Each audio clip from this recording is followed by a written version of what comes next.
ఈరోజు మనము వినాయక చవితి రోజు ప్రత్యేకంగా చేసుకునే తెలంగాణ వాళ్ళు ప్రత్యేకంగా చేసుకునే గోధుమ పిండి పాశం తయారు చేస్తాము. దానికి కావాల్సిన పదార్థాలు: 1 కప్పు గోధుమ పిండి, 1 కప్పు బెల్లం సమానంగా తీసుకోవాలి. ఏ కప్పుతోటి మనం తీసుకుంటామో ఆ కప్పుతోటి బెల్లం తీసుకోవాలి. కొంచెం తక్కువ తినాలనుకునే వాళ్ళు స్వీట్ కొంచెం తక్కువ తీసుకోవచ్చు. నెయ్యి 1/2 కప్పు, డ్రై ఫ్రూట్స్ మనకు నచ్చిన డ్రై ఫ్రూట్స్ వేసుకోవాలి. నేను కిస్మిస్, బాదాం, జీడిపప్పు, సారపలుకులు, కర్బూజా గింజలు వేసుకుంటున్నాను. 3 ఇలాచీలు పౌడర్ చేసి వేసుకోవాలి. కొంచెం పొడిపిండి. ఒక బౌల్ తీసుకొని గోధుమ పిండిని తడుపుకుందాము. కొద్దిగా నీళ్ళు వేసుకుంటూ చపాతీ పిండి మాదిరి తడపాలి.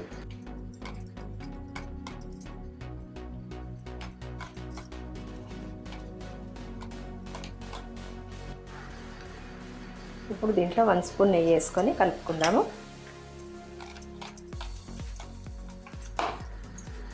తడిపి పెట్టుకోవాలి. ఇప్పుడు ఒక ప్లేట్ తీసుకొని కొంచెం పొడిపిండి చల్లుకుందాం. దీంట్లో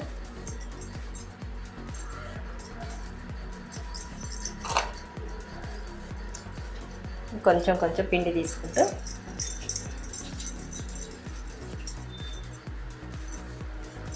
కొంచెం పొడిపిండి వేసుకుంటూ ఈ విధంగా చేసుకోవాలి.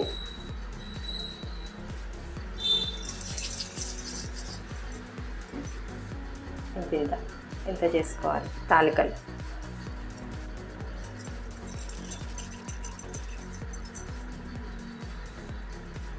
ఇష్టం ఉన్న వాళ్ళు కొంచెం లావుగా కూడా చేసుకోవచ్చు.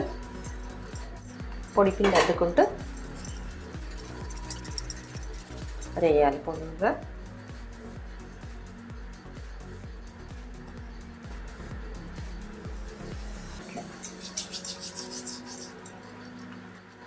మనకు నచ్చిన సైజులో చేసుకోవచ్చు. ఈ విధంగా చేసుకోవాలి. అన్నీ ఇదే విధంగా చేసుకున్నాము. పిండి మొత్తము ఈ విధంగా అన్నీ గోధుమ పిండి తాలికలు చేసి పెట్టుకోవాలి. ఇప్పుడు స్టవ్ ఆన్ చేసుకొని ఒక ప్యాన్ పెట్టుకుందాము. దీంట్లో కొంచెం నెయ్యి వేసుకోవాలి డ్రై ఫ్రూట్స్ వేయించుకోవడానికి.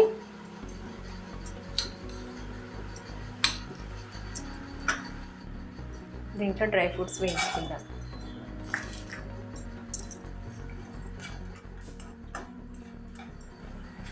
డ్రై ఫ్రూట్స్ వేగిపోయినాయి, తీసేస్తాం. ఇప్పుడు దీంట్లోనే 2 గ్లాసుల నీళ్ళు పోసుకుందాం.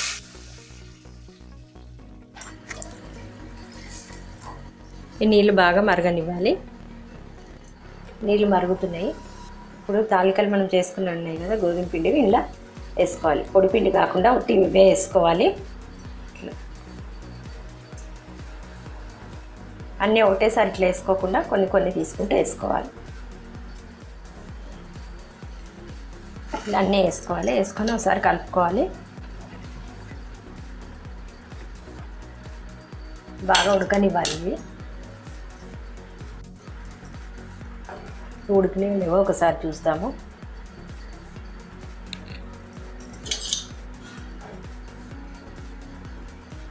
ఇట్లా మనం స్పూన్ తోటి అంటే ఇట్లా కట్ కావాలి, అంటే ఉడికినట్టు. పూర్తిగా ఉడికిన తర్వాత అప్పుడు బెల్లం వేసుకోవాలి. దీంట్లో మనం ఉడకకముందే వేసుకుంటే బెల్లం వేసుకుంటే ఉడకవు. పూర్తిగా ఉడికిన తర్వాత అప్పుడు బెల్లం వేసుకోవాలి. నేను 1 కప్పు వేసుకుంటున్నా బెల్లము. స్వీట్ తక్కువ తినాలనుకునే వాళ్ళు కొంచెం తక్కువ వేసుకోవచ్చు బెల్లం. బెల్లం వేసుకొని కలుపుకోవాలి.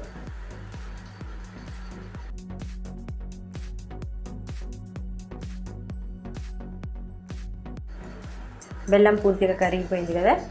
ఇప్పుడు ఒక బౌల్లో 1 స్పూన్ గోధుమ పిండి తీసుకొని కొన్ని నీళ్ళు పోసుకోవాలి. నీళ్ళు పోసి కలుపుకోవాలి. ఉండలు లేకుండా కలపాలి. కలుపుకొని దీంట్లో పాశంలో వేసుకోవాలి. ఇట్లా వేయడం వల్ల పిండి కొంచెం నీళ్ళలో తడిపేయడం వల్ల కొంచెం చిక్కబడుతుంది. అయినా పాశం చల్లగైనాక కూడా కొంచెం చిక్కగా అవుతుంది, ఇంకా గట్టిగా అవుతుంది కూడా. కొద్దిగా 2 నిమిషాలు ఉడకనివ్వాలి. పిండి వేసి మనం 2 నిమిషాలు అవుతుంది.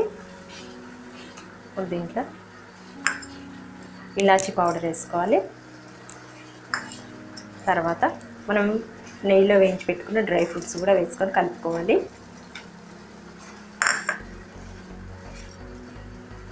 ఇప్పుడు దీనిపై నుంచి నెయ్యి వేసుకుందాము. ఒక 2-3 స్పూన్స్ నెయ్యి వేసుకుందాం. మనం చేసే క్వాంటిటీని బట్టి వేసుకోవాలి. వేసుకొని కలుపుకోవాలి.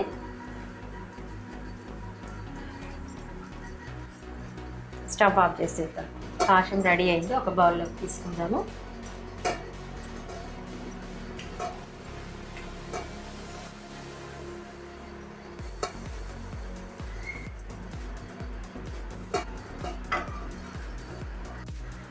గోధుమ పిండి పాశం రెడీ అయింది.